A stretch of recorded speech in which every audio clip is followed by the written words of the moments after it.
Good evening, everybody. It is Monday, the 23rd of May. You're here at Neuro at Night. We're getting folks unmuted. Tonight's topic is about benzos and other medications and their impact on neurofeedback. We've discussed, various medications here from time to time, and some of them have more of a severe impact on the work we do than others. So we're going to get into a dialogue about that tonight. This is an open dialogue. Richard's going to start off with a little bit of history and maybe some slides, but we want everybody to participate and share experiences. It doesn't have to be just benzos. It could be other medications that you've worked with and found that it challenges the work you're doing with neurofeedback. So, Richard, we're going to give it to you to start. Okay, thanks, Rob. I just want to, a lot of people in our field aren't psychiatrists or medical doctors or prescribing um, uh, medical people. And so you don't always know all the names of all of these drugs or the mechanism of action. I mean, you're a counselor. You might know if you went to your CE presentations, you might be up on some of this stuff and some of it you might not. Counselors tend to know a fair amount about drugs from what I've seen, um, but they don't have the in-depth knowledge of all the different kinds and how they're used of psychiatrists or some of the specialists like Dr. Blanket, the addiction clinics, who are using everything they get their hands on to manage the addictions. Uh, so it's easy to just hear a name of a drug and collect a little information, not really understand much about it. Each drug has a very complex impact on individuals, but we have to remember that in the field of mental health, drugs really weren't used that much until uh, mid 40s, 50s. Really, the 1950s is when they really started to take off. As you know, we had started developing tricyclics, and then we had uh, thorazine, which the French discovered in the 50s, which made people more tranquil, less agitated, and delusional. Translation is they are less of a pain in the neck on the floor, the hospital floor. So we liked it. Um, uh, and then lithium came along, uh, like in this, I think it was in the 60s, as a popular thing to use too. These things really helped in the hospitals manage, but they had unexpected consequences. And the antipsychotics ended up, the neuroleptics ended up having, they're a ticket to Alzheimer's or early dementia, technically. And the WHO discovered that in 1969. The benzos have a similar story to the other drugs. I mean, when the drugs came along, I think uh, Van der Kolk was around when all of these things hit, and he was right in the middle of the storm. So his comments are very interesting. Now, there's much more detailed books like Let Them Eat Prozac, where they really get into how these things were marketed and how doctors were targeted and how they had a whole campaign and lobbying and everything. I mean, it was massive. But the psychiatrists really loved this because they went from having little offices in the basement of the hospitals to having whole floors, labs. Their salaries went up. They got status. They could do experiments instead of just being Freudian interpreters. Um, it was the 60s and the 70s and 80s was a big boost for psychiatrists, and they loved it. And when that happens professionally, it's very hard to be critical or let go of the thing that put you there. So that's part of the reason there's so much pushback.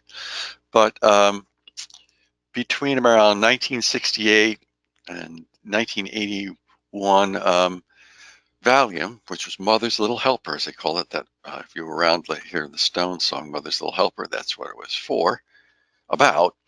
It was the best-selling drug in the world. So when I was in high school, this was the best-selling drug in the world, and then it got eclipsed by methylphenidate, which became even a bigger seller. Um, uh, but as they started using it from into the 80s, the mental health hospitals and outpatient clinic admissions started to really take off. They were soaring, um, along with psychiatric emergency room visits because of Valium.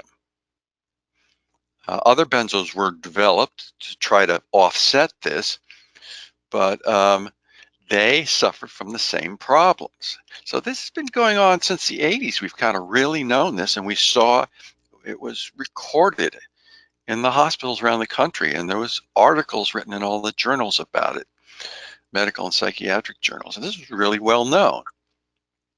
But by 75, um, the benzos didn't appear to really be as efficacious as they thought. The studies done on them were not very supportive.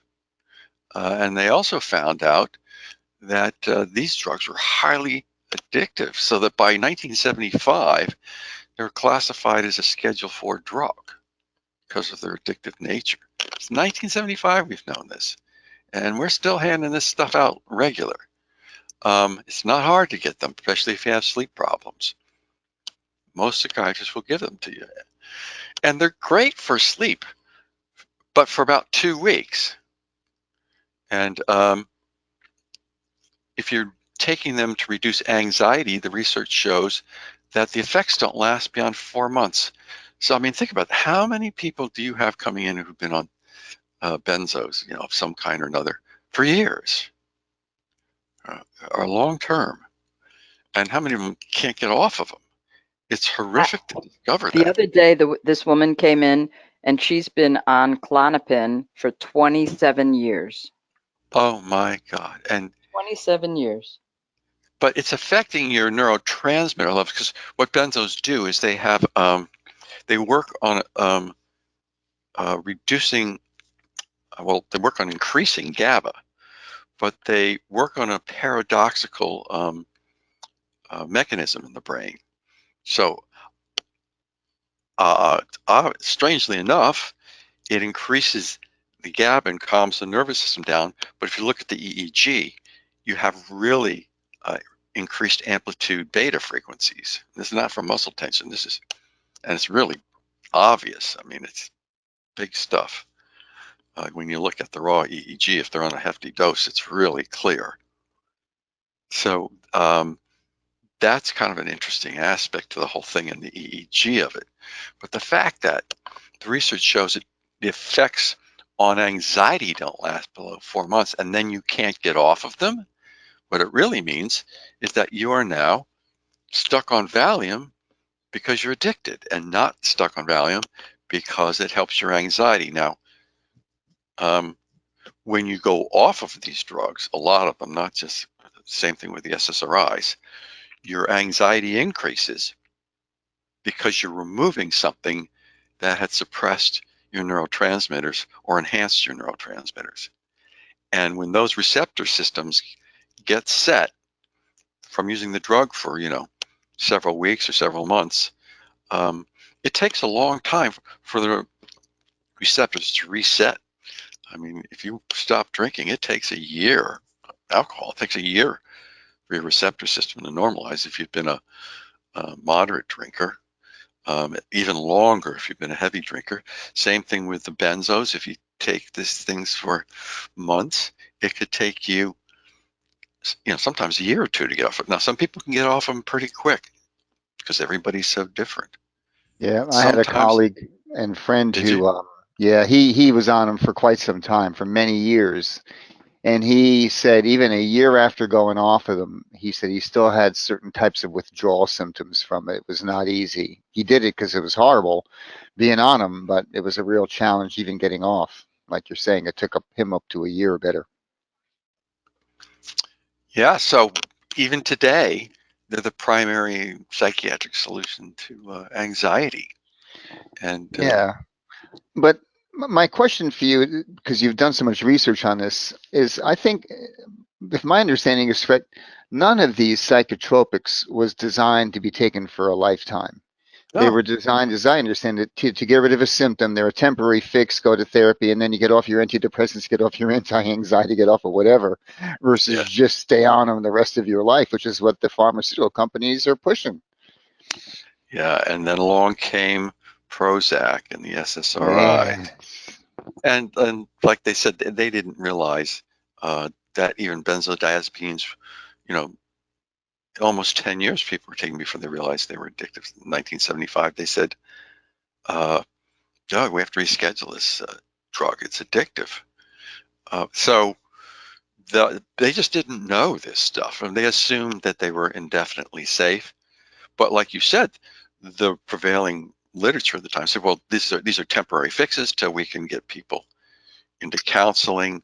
But by the 80s, when Prozac and these other drugs hit, I mean, the pressure on the medical community from drug production companies was intense. The money was massive. And you can see that in what happened with, was it Oxycontin, that family-owned drug Mhm. company Mhm. produced massive amounts. I mean, they couldn't resist the greed. The money was unbelievable. Look at all the lives they destroyed and still destroy because of it. But we're still doing that with benzos, and we're doing that with SSRIs. SSRIs are going to produce, I mean, the latest research is showing the same thing as the neuroleptics. It really increases your chance of early dementia. I mean, that's a horrible message to be giving to people who've been on these SSRIs for years. I mean, what do you do? I say do nutrition, go to a nutritional expert and do neurofeedback and go slow. So that's my intro. Now, I've worked with lots of people who are addicted to benzos and gotten them off of it with neurofeedback successfully. But I worked with a psychiatrist in town here, and her whole practice is not about putting people on drugs. Her whole practice is around getting people off of drugs.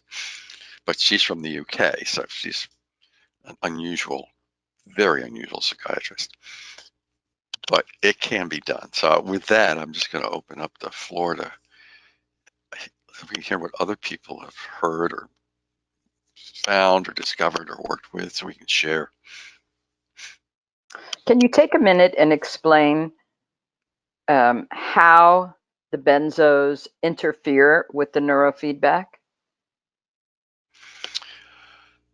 Well, I think we don't really know because there's not been any detailed research with MRIs and EEG combined, which you would need, like so many things. But and that's the problem with neurofeedback; it's just not funded at all. But I am going to speculate that it's similar to what we see with the drugs that suppress central nervous system function, because it's doing the same thing but through different mechanisms. So opioids increase, well, they act on the opioid receptors, right, rather than the GABA receptors, and they in, increase alpha amplitude and they slow alpha down. And when you do that, if you try to train alpha, you can't get alpha to change. It's just like banging your head against the wall. No matter what, I can put photic stimulation on people, turn it full up, full gain, and it doesn't affect their EEG at all. And usually that ramps people's alpha up, except for the people who really have exhausted systems. And neurofeedback, nothing budges it. Now, if they're on a lower dose of opioids, or it's as needed, PRN, then yeah, you can do neurofeedback. But when you're on a patch, that's not going to work. Or if you're taking it steadily all day long, that's not going to work. You just can't move it. And if you can't move one frequency, the other frequencies don't want to move much either. As you may have all noticed, when you train one frequency, the others all follow, because the brain is a system and it's adapting as a whole system. And it has to keep everything within certain parameters or the whole system falls apart. So there's a very strong biological drive for the brain to work as a whole, to respond as a whole to these drugs. So if that's the case, we've got the benzos working on the GABA receptor system, and it's going to do the same thing. It's going to produce a lot of beta. It's going to hold the brain hostage because it's controlling the beta frequencies. So when you try to train anything, that just short circuits it. It blocks it. It's because it's forcing the brain to do something. Neurofeedback is asking the brain to do something. It's a different process. So I think, Judy, that's as close as I could come, but we'd love to hear if anybody knows more. I have a question. In regards to doing neurofeedback and benzos, what about for the patient who is using a low dose nightly benzo for sleep because they've tried everything and that's the only medication that's allowed them to get to sleep, even though it's a small amount? I understand that, having been well, a lifelong problem with herniated discs. I totally get that. Although one of the problems with that is that it increases your alpha still quite a bit, and you get alpha intrusion sleep. So yeah, it does help calm your system down so you can get back to sleep, and helps you not pop out of REM if you're in pain. Mm-hmm. But you're still disturbing the REM cycles and the quality of the REM cycles and your deep delta, because your deep delta is not going to be as good if you've got alpha intrusion sleep from that kind of drug. So, if there's no other solution, I mean, yeah, what else are you going to do? But there are new ways. I've had people who didn't respond to any drug and couldn't sleep and could only sleep 3 and 4 hours a night, and done alpha theta training on them. And I don't think I've ever run into anybody I couldn't get back to sleeping at least 6 hours a night out And of what 20 years. were you training in the brain for that? Well, usually alpha theta, you're training at PZ. Okay. And Richard, wouldn't it make sense? I mean, to continue with this dialogue with someone taking a small dose for sleep, when people have come to me and we're taking sleep meds and other psychotropics, that when they get off of them, I told them not to worry about changing anything. I told them to talk to their doctor, let their prescriber know that they want to get off. They're going to be doing neurofeedback. I have them, I go over those symptom lists that are typical with those meds. If these are yours, let me know if any of these symptoms you're having now get worse. And then usually about 15 sessions in or so, then we begin to slowly have them work with their physician. So even if someone's doing the benzos for sleep purposes, it seems you could still follow that sort of a protocol, and hopefully safely and efficiently and effectively, get them off if they start sleeping better with the neuro. Oh, I agree. With the benzos, we've had to. Well, you know that too, Rob, and I imagine Judy does too. We would have to get them on the lowest dose, and we would be working a year and a half of neurofeedback. Once or twice a week. We'd start off twice a week, and then eventually, after X number of sessions, finally, you get up to 60 sessions, you start going this once a week, just to maintain. But in that, once you get to 15 sessions, like you say, and with the benzos, it might be as much as 20 or more, depending on the dose they're on. You work them down to the lowest dose. But my rule of thumb, and I worked with a psychiatrist, and she agreed. And my information came from Walker's book on an anatomy of an epidemic, where he documents all this stuff beautifully. Is that if you do a very small reduction in dosage, usually working with your physician, and then you wait 3 weeks. Yes. Doing neurofeedback, and usually people, if they're going to have an abreaction, it'll happen within that 3-week period. If they don't, okay, then I would go another week or so, and then we would drop it again, and then wait 3 weeks. Yes. That's how we got them off the benzos, and I use that same. It works so well with the benzos. I use that same method with SSRIs, and it works extremely well. Yeah, I use the 3 week rule with everything, and I can tell you when physicians have decided that they're just going to do it their Oh, way, and they've yes. dropped them down too big a drop or too Hmm. quick. Like every week they're taking them down. I've had people have rebounds, and then they're on the same dose or more. We're back to ground zero. Yeah, and that physician saying that neurofeedback stuff is making it worse. You should. Is right. Yeah, we get Yeah. blamed. Yep. I had a horrible experience before I knew neurofeedback. 15 years ago, I had a client. I didn't understand drugs. I was a simple therapist. I really did not understand the cocktail of drugs that some people are on to control their depression. And she changed psychiatrist, and that person took her off of everything, put her in the hospital for it for a few days. And Klonopin, she lost her mind. She almost clawed her skin off Yeah. by the third day because she had been on Klonopin for so long.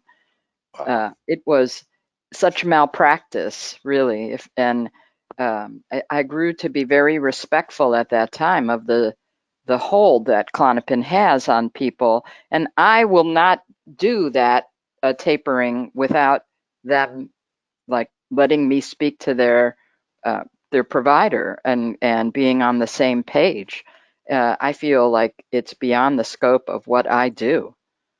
You know, it's Yeah, it is. And but I've had situations where people don't want to deal with their physicians. They hate their psychiatrist. They feel like they're stuck on the drugs, and they want to get off, and they're going to go off on their own. And they're telling me I'm going to do it, and I'm saying you shouldn't do that. You should work with somebody. We should get somebody. And said I'm going to do it anyways, or they start hinting that they're going to do it. It's like suicidal ideation. I'm like, I know where this is going.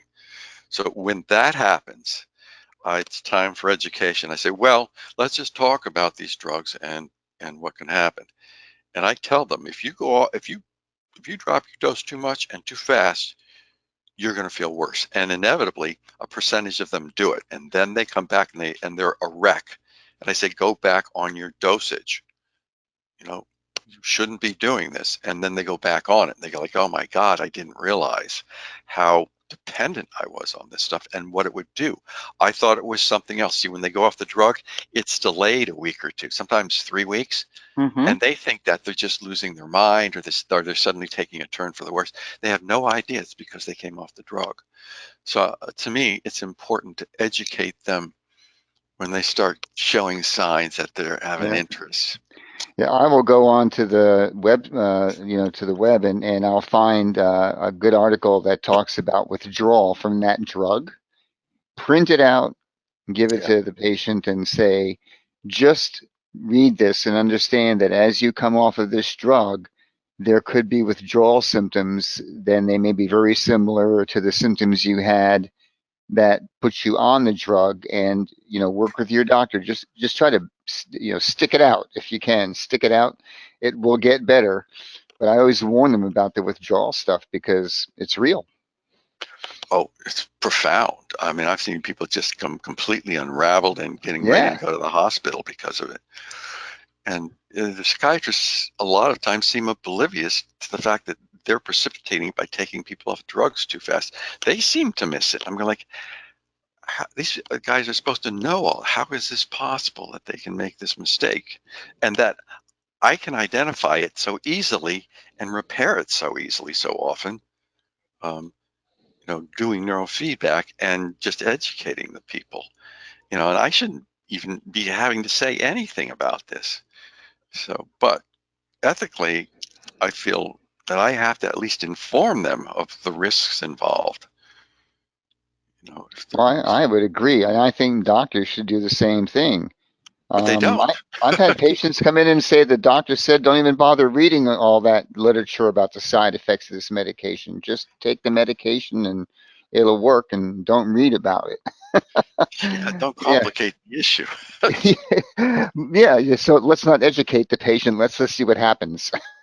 So this woman that told me she's been on Klonopin for 27 years, her alpha was in almost all yellow. Her beta was almost all yellow. Her high beta was also almost all yellow. in her eyes open map. And she also has some cerebral palsy, which might, the muscle tension might account for Yes, some of it. that would be causing the beta. Yes.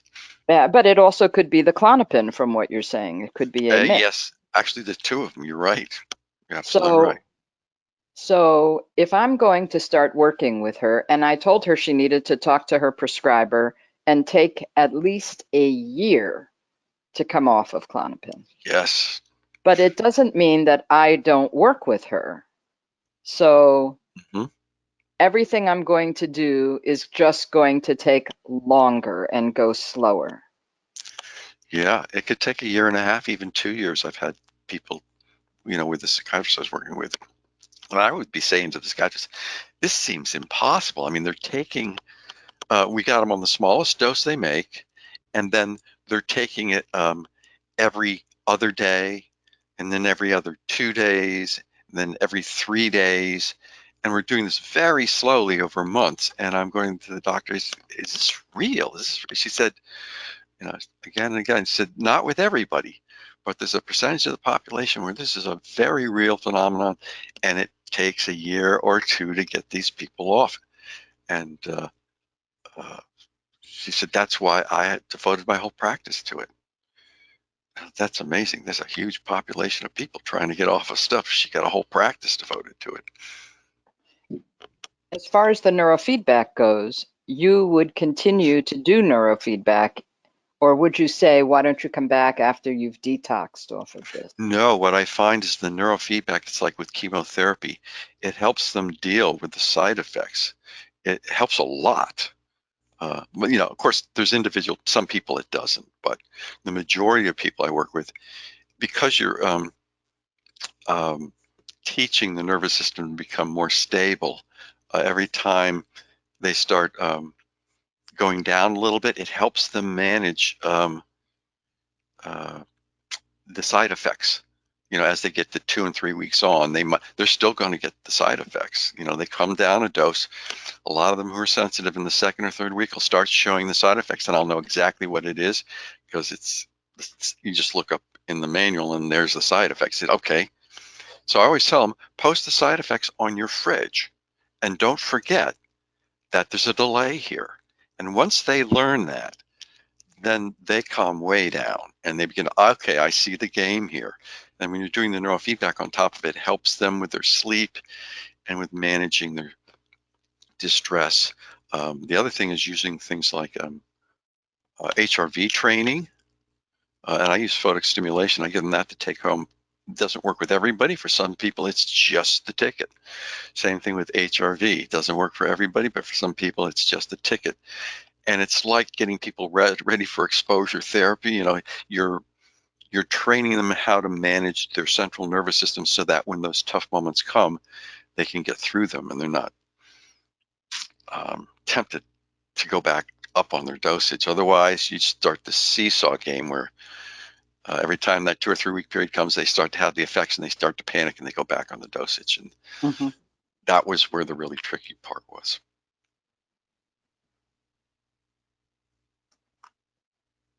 Dr. Suter, you haven't spoken much about methylphenidate, and I still recall being in Vermont and having a special educator having a backdoor presence with the medical person saying, she's not paying attention very well. Why don't you double the dosage of methylphenidate? And this is for an adopted kid who has massive anxiety until finally her anger and her running away and her panic attacks and I actually appealed directly to the legislature saying, can a special educator prescribe medication? Yeah, no. Oh my God. But that is the standard in the field. And one of the reasons for that was that Chad was funded by Ciba Geigy, who originally owned the patent on Ritalin. Yep, Chad, that's right. So they helped fund Chad. There was a clear conflict of interest, but they helped fund Chad, and it was all seen as a benign thing. The parents of kids with attention deficit don't have the resources to build their group, and here's this wonderful drug company come along with this, who's going to help us fund it, and they they became inexplicably intertwined and connected. And this was this is around the late 80s, like 1987, because it wasn't until then it was the I remember the DSM-3. I think I got my first DSM was 3R, and that's the first time they had ADHD listed. It wasn't in the 3; it was the 3R revised, and in there it said if the child has if the child's family has a history of depression, rule out attention deficit disorder, and you know, decide, say it's depression instead, which was it should have continued, but it didn't, because in the 4 manual they pulled that out. I noticed that right away, and it's like, well, that's interesting. Who paid for that reduction? But these things are funny. I like van der Kolk did research. He said with where they actually came up with the diagnosis of complex trauma being unique and different from PTSD. They had like a 12 or 13 member investigation panel, and they all agreed on it. And they met with the guy who was in charge of it, and they all thought it was going to be in there. It was published, and it wasn't. Suddenly, due to politics, it was out. It was not there. And he said, well, how the heck can we get these people proper treatment and insurance money and everything else if it's not in the manual? But the World Health Organization recognized it, but not, the diagnostic manual, which is just loaded with problems to begin with. But I mean, that's how these things go. And so, this problem with Ritalin companies funding and going into the doctor's office and telling them, yes, do this and do that. At a certain point, the parents and Chad were going to the teachers and saying, this is great. The teachers agreed it was great. So the teachers were talking to the doctors, and we got this, like you said, Carl, this informal network across the country where the teachers would talk to the doctors, which was really unethical, but that's how it occurred. And the doctors were allowed to give out. They weren't psychiatrists, but they were allowed to give out Ritalin. So that's how it all happened. What was the name of the guy who did research with van der Kolk on the actual effects of trauma on the brain, showing lack of connectivity? And so he was a genius guy. Remember? I don't know. I've been reviewing that literature, but I'm not sure who you're talking about. Anyway, he was at a CHAD conference and he talked about the fact that, this neurofeedback, and he was, talking about the effects of trauma on the brain in a very eloquent way. I mean, the guy's world class. I mean, he is the right-hand man for van der Kolk in terms of showing the research on how the brain gets affected. And I wish in my senior moment here that I could remember his name. But anyway, yeah. He was there at CHAD conference and kind of like spoke to me at the very end saying, good, I'm glad you're doing this neurofeedback because, it specifically is the intervention. But it's almost like he had to hush it. He wanted to just talk about the bad effects of trauma on the brain. And that was his main presentation. He didn't say anything about, oh, by the way, because he didn't want to touch that. I mean, he knows the underbelly of CHAD, and I was aware of that all the time. They do wonderful work with parents, but the message is clear that oh, you need more support as a parent, which means more pharma, and oh yeah, if you have a problem with being overstimulated during the day, that's fine. Sleep medication at night, just it kind of added on, yes. Right? Just keep adding stuff in. Oh yeah, there was. There was a lot of problems with Ritalin, and it became obvious, and it still is. But it wasn't really until the 2000s that I was seeing, like 2005, where the literature was really damning because they had 10-year and 20-year follow-up studies on the impact of it on people, and it permanently altered their brain structure and function. And it was devastating to a lot of people to be on it all through school, up through college. And again, not everybody suffered as much, but a significant number of the population had serious adverse responses that were permanent. I'm wondering if the person you were thinking of was Marty Teicher, Carl. Thank you. That's it. Exactly. I mean, good grief. Yeah. We should know this guy because Well, he yeah, will. no, I've actually, I do know him. I actually had he or one of his staff did a chapter for a book we did years ago. He spoke at a lot of conferences in the Yeah. early 2000s in the sex offender stuff because we were all looking at trauma's impact on kids, sexual trauma, and he's one of the ones that did a very detailed He was talk. brilliant. He's brilliant. Yeah, he's brilliant. And then Yes. was there another one? Whitaker? Who's the guy that did the talks that I think you presented on, Rob? Whitaker or something like that? That was also Well, a Bruce whistleblower. Perry was back in those days and still active. Daniel Shore Whitaker, Robert Whitaker is the author of uh, the epidemic book we were talking about. Yeah, I said Walker by mistake. I meant Whitaker. Yeah. Yeah, Okay. Robert Whitaker. Yeah. Well, this is, I'm just curious. I've actually said to clients, is it possible that we are changing the neurotransmitters by changing the electrical factor? I mean, is it possible that we're changing where the vesicles and do their connectivity, that we're changing Yes, you are. neurotransmitters? Or is that too far of a far out idea? No, not at all. If you change the brain's functioning at all, and we know from the research that's been done so far, and particularly the MRI research now that Nicholson's done is, no, you can't avoid it. But before that, Bierbaumer had done research showing control group placebo design with phony neurofeedback for the people who were in the control condition, showed structural changes in the brain. If you have that, then you have to have changes in neurotransmitter levels and receptor levels in everything. So you can't just change one little part of the brain and the rest not be affected. So it's clearly has an impact on changing the structure and function of the brain. That's established. I mean, Nicholson 2021 proves it clearly.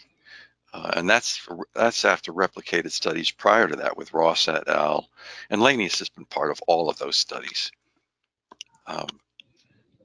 And they're really well done. And those papers are really well written. They really know what they're talking about. So we know for a fact that neurofeedback changes structure and function of the brain. Whether it's MRI or EEG, same basic biofeedback mechanisms of action, just different pathways. One's electrical and one's using bold signal, which is slow, by the way. That's like a second and a half delay. Still works good.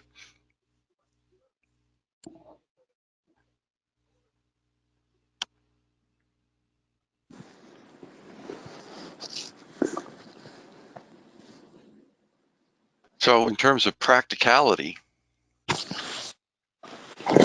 what more can we say about dealing with this? Do your homework with medicines when you're working with Yeah. patients who are on them. That's for sure. Try to understand them, get good history. Um, you know, uh, I'm always curious if this is their first one or they've been gone down the whole list of medications because you see those folks too. Nothing seems to work, or the doctor's not giving enough time, and they've been on 4 different antidepressants and Abilify and all this other stuff. And when they're coming to see me, then I ask them, what's happening with you and your medication if they're on medication, because obviously, if it were working, you wouldn't be coming to see me. Yeah. That's a really good statement, isn't it? Well, but just something over the course of time, I've just learned to do with people, and I made the assumption, if somebody came in and said, "Oh, yeah, I've been taking this medication for years, and well, no, it's not working, but no, I don't want to go off of it either," then I would say, "What is it you're afraid of if you're going to go off of it?"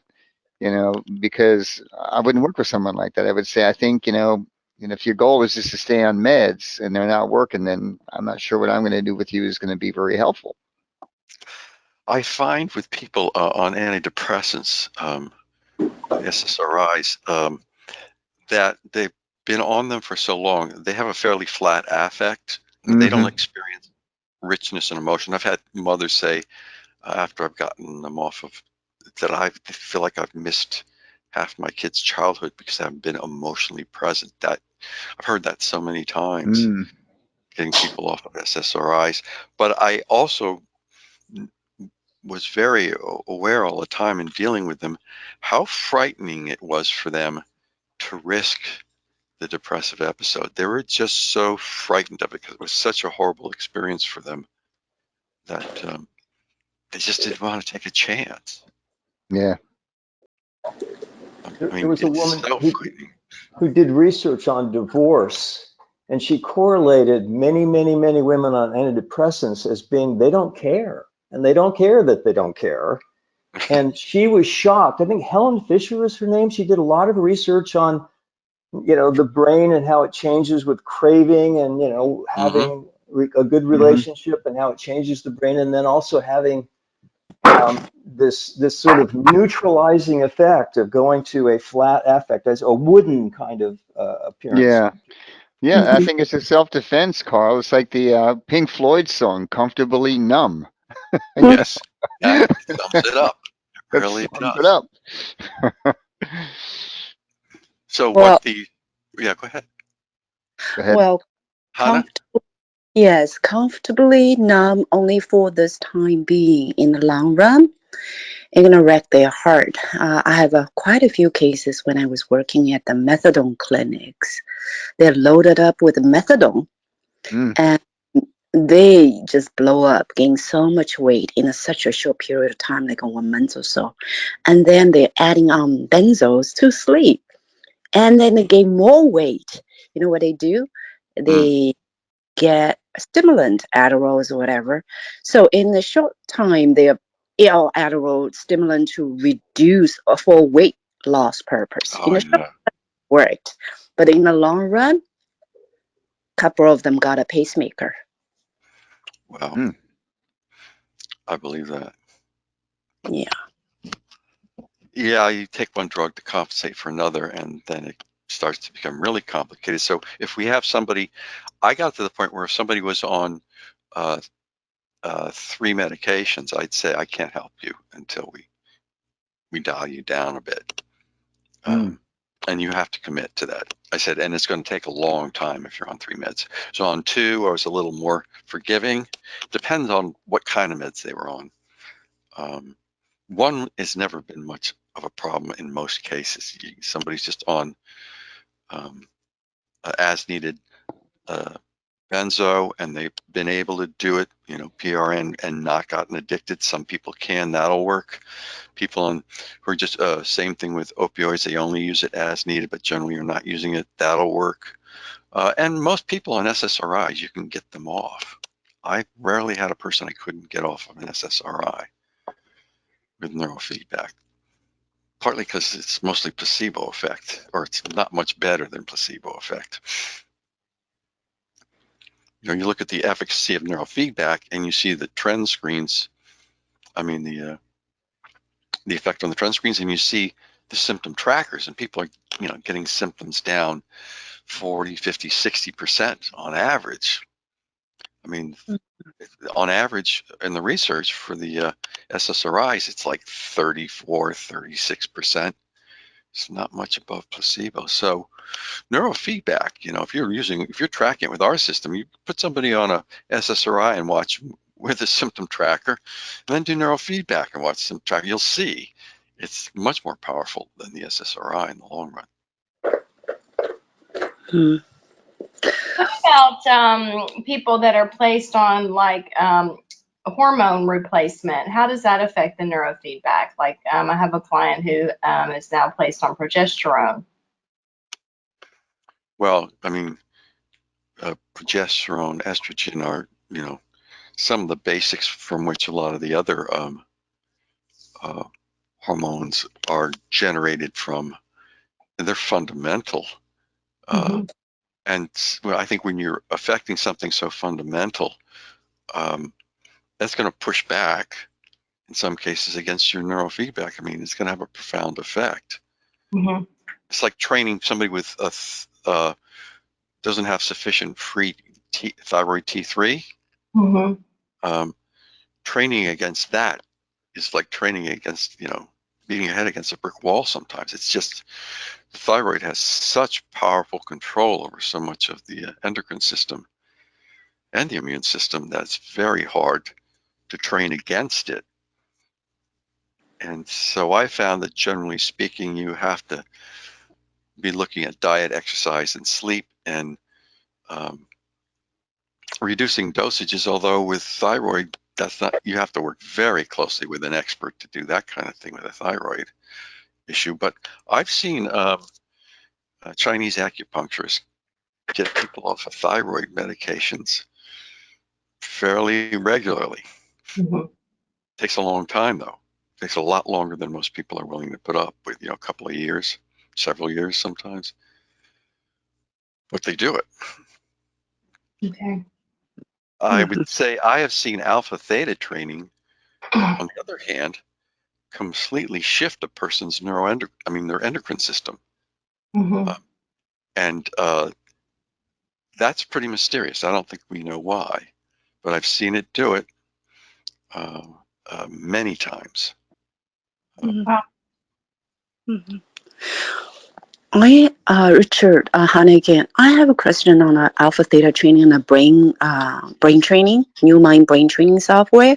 Uh-huh. And the protocol default to increase theta as well as increase alpha. If we both, how could you encourage a crossover? Oh, well, Hannah, you'll have to come back to our next workshop. But the simple explanation is that the software is dynamically responding to the brain. It's not just, it's initially increasing the alpha, and then as the alpha drops down, which it naturally does, and a lot of people don't realize that if you keep training it up, it starts to drop down because people get drowsy. Then the theta starts to increase. And so you're only usually in training the theta up when the alpha has dropped down. That's the way the software is set up. So you're not actually technically training them both up at the same time. You're only training up one or the other, and you're seesawing back and forth. So as you train the alpha up, you start to get drowsy and drop off. The theta comes up, you're training the theta up. But then when you get the theta up for a certain amount of time, you get a paradoxical alpha response, we call, where the alpha bursts back up, and then you're training alpha again, and then the same thing processes over and over again. So you're seesawing back and forth between alpha and theta. You're never really training them both up at the actual same time. Hannah, have you done alpha theta on yourself? Yes, alpha theta saved my life. However, So alpha you theta, would know that. I was just going to say you would know that sometimes when you're doing it, what you hear is the alpha reinforcement tone, not counting the background sounds. The rainforest of the ocean. If you take those away and look at the two tones, one's reinforcing alpha, the higher pitched tone, and the lower one is reinforcing your theta. And there'll be times running sessions where you don't hear but one of those tones, and sometimes when it's really it's going quite a bit, and then it slows down, and then the other one may kick in. If you pay attention to it, yeah, you'll notice that. oh, thank you so much for that. And also another note on Bruce Perry about a Mm. bottom-up approach. How could we apply to neurofeedback if we know it's a complex trauma? If we know we need to train their serotonin level up, could we start training the PZ 0102 where the alpha appears to be the maximal? Just using Bruce Perry's theory of bottom up. That's a whole lunch and learn discussion right there.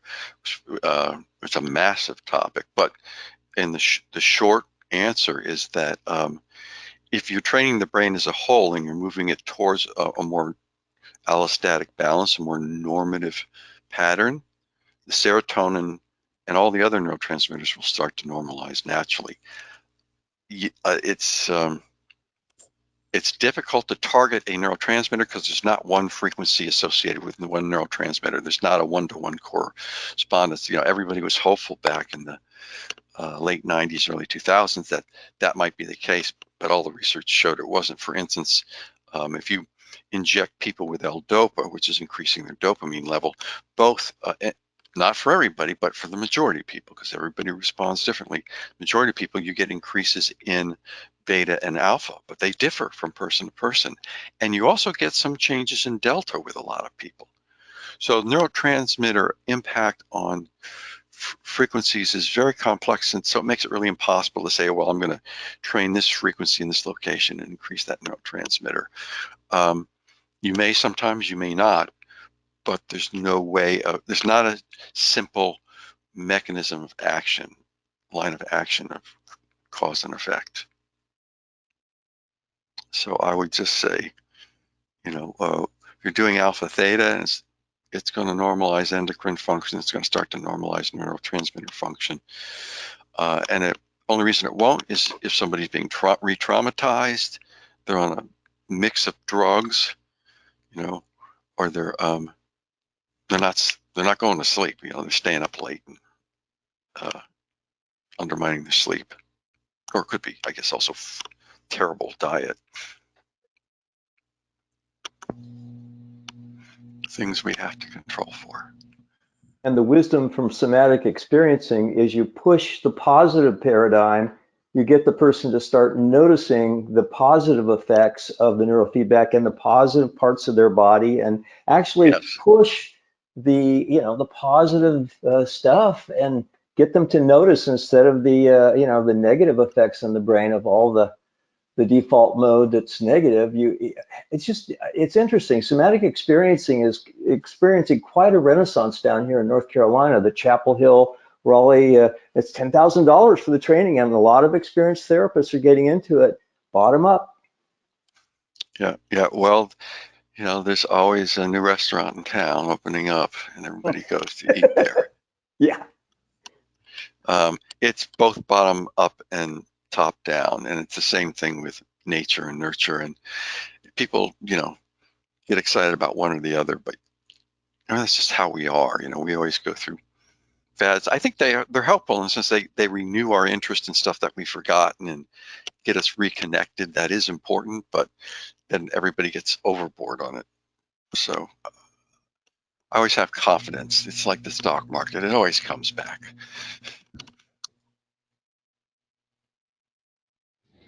All right, we're at the top of the hour, right? Yeah, slightly over it, yeah. Wow. Thank you, Richard, right. so much for your insights and everyone for participating in this. It's a great topic for me to hear again and again. Yeah. It's hard to handle it in the room. People who are on these meds and aren't necessarily going off them and need to know the impact neurofeedback that the drugs have on the neurofeedback. Yeah. Conversation is tough. All right, folks, we'll see you on Wednesday. Yep, and I'll see you Friday. Take care. Bye, Thank you. everybody. Bye-bye. Bye-bye.